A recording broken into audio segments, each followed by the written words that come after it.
नमस्कार welcome to informative Odisha YouTube channel को मु आज आपण मानकु कहबी +3 एडमिशन करिवा पई कोन कोन डॉक्यूमेंट दरकार।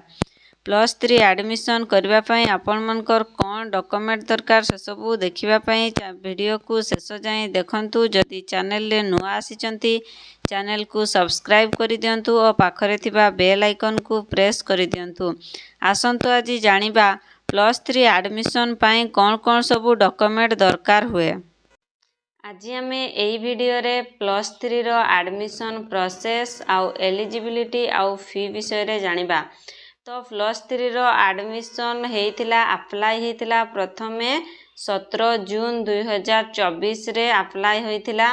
तो मेरिट लिस्ट आमर रिलीज हेबो एई वेबसाइट रे। एटा जो वेबसाइट आपण माने देखुचंती https someodisha.gov in on जून 25 आमर जून 25 तारिख तार मेरिट लिस्ट बाहरी आसिबो। आपण माने जो जो कॉलेज रे अप्लाई करिथिले से कॉलेज रे हेइची कि नाही आपण माने देखि परिबे।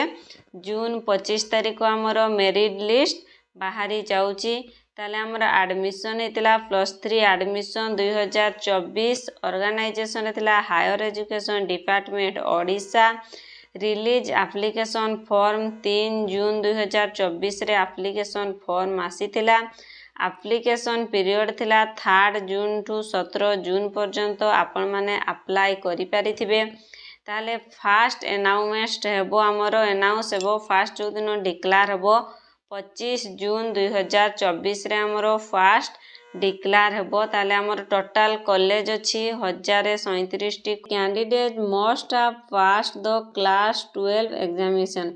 एठारे +3 रे एडमिशन करिवा पई आपण मानकु +2 रे सबु सब्जेक्ट रे पास करिवा पई पडिथिबो। ताले आमर रजिस्ट्रेशन फी होउची 175 टंका रु 275 टंका पर्यंत।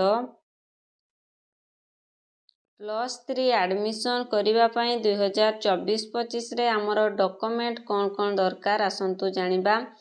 हायर सेकेंडरी सर्टिफिकेट बा HSC marksheet. Higher secondary certificate आमर जोटा 10th सर्टिफिकेट ता निहाती दरकार। Complete application form, valid government issued photo identification, proof of residence, category certificate if applicable, income certificate, character certificate, transfer certificate, passport size photographs, birth certificate, migration certificate, disability certificate, sport quota certificate और Aadhaar card. ए सबु +3 admission करिवा पई आमर ए सबु document निहाती दरकार। आपण माने ए सबु डॉक्यूमेंट थिले +3 रे एडमिशन करि पारिबे।